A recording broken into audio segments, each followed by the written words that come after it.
नमस्कार दोस्तों, मेरा नाम है रवि पाटिल। मैं पेशे से एक सिविल इंजीनियर हूँ। कल्पतरू एसोसिएट्स नाम का मेरा खुद का एक ऑफिस है।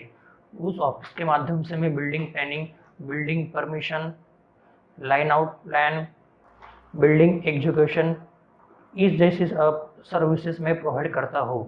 तो दोस्तों, ज़िंदगी में हम कुछ भी चीज़ें करते हैं तो उसके पीछे कुछ ना कुछ मकसद ज़रूर होता है। तो मैं आज से ये जो यूट्यूब चैनल स्टार्ट करने वाला हूँ, इसके पीछे भी मेरा मकसद ज़रूर है। तो दोस्तों, मैं इस यूट्यूब माध्यम से मैं आपको बिल्डिंग प्लान कैसे बनाते हैं, उसके पीछे लॉजिक कैसे लगाते हैं, बिल्डिंग परमिशन के बायलॉज कैसे रहते हैं, वो बिल्डिंग परमिशन का प्लान कैसे बनाते हैं, वो मैं आपसे डिस्कस करने वाला हूँ।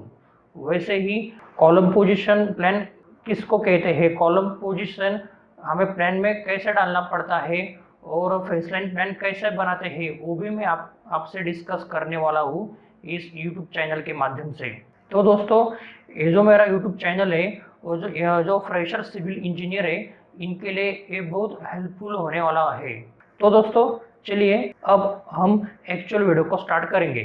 तो दोस्तों, जब भी हमारे ऑफिस में क्लाइंट आते हैं प्लान बनाने के लिए, तब उनसे हमें sale deed, fresh 712 extract, NA order और लेआउट की डिमांड करने की है। और as a consulting civil engineer ये हमारा फर्ज बनता है कि उसका सेल डीड का, लेआउट का और फ्रेश 712 एक्सट्रैक्ट का एरिया मैच होता कि नहीं। अगर एरिया मैच नहीं होता तो उससे परमिशन लेने में बहुत दिक्कत आ सकती है। तो सबसे पहले हमें उससे डॉक्यूमेंट्स की डिमांड करने की है और उसके बाद हमें उसका प्लान बनाना है। और उसके बाद हमें जो हमारा क्लाइंट है उसको प्लान कैसा बनाने का है, तो उसके बारे में उससे हमें जानकारी लेने की है। तो दोस्तों, चलिए, मेरे पास एक क्लाइंट आए थे। तो उनका 18 फीट बाय 59 फीट 10 इंचेस का प्लॉट एरिया था और साउथ फेसिंग प्लॉट था। तो उनकी डिमांड ये थी कि उनको पार्किंग या पर चाहिए, 4 व्हीलर या 2 व्हीलर लगाने के लिए, और 1 BHK चाहिए। तो देखिए दोस्तों, मैंने इस प्रकार से प्लान बनाया। ये देखिए, आगे मैंने पार्किंग के लिए जगह छोड़ी है 14 फीट बाय 11 फीट। ये देखिए, हम ऑटो कैड पे डायमेंशन चेक कर सकते हैं। वो कैसे चेक करने का वो भी मैं आपको एक्सप्लेन करता हूँ। तो हमें इसमें लीनियर पे जाने का है।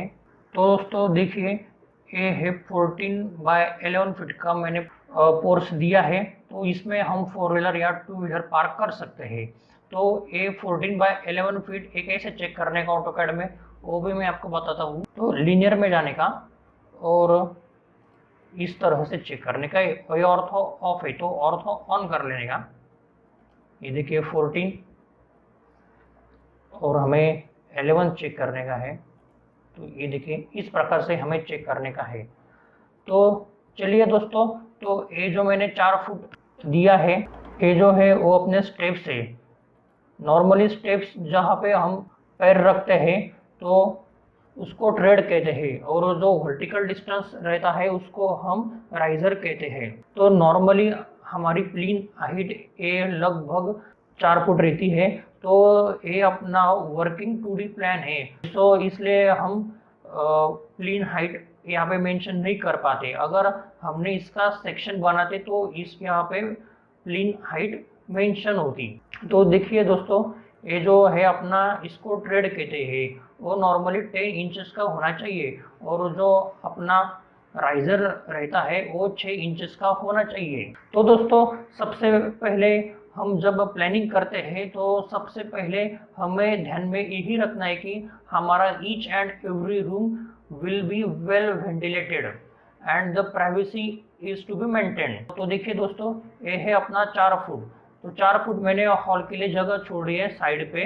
तो इसी तरह हमने यहाँ पे विंडो रखी है, यहाँ पे भी हमने विंडो रखी है। तो हमें कम से कम हॉल को, अगर 2 विंडो अगर हॉल को होती है तो उसको वेल वेंटिलेटेड हॉल कहते हैं। तो हॉल की साइज मैंने ली है 12 फीट 6 इंचेस बाय 14 फीट। तो दोस्तों, लीनियर पे जाने का और इस तरह से चेक कर लेने का। देखिए 12 फीट 6 इंचेस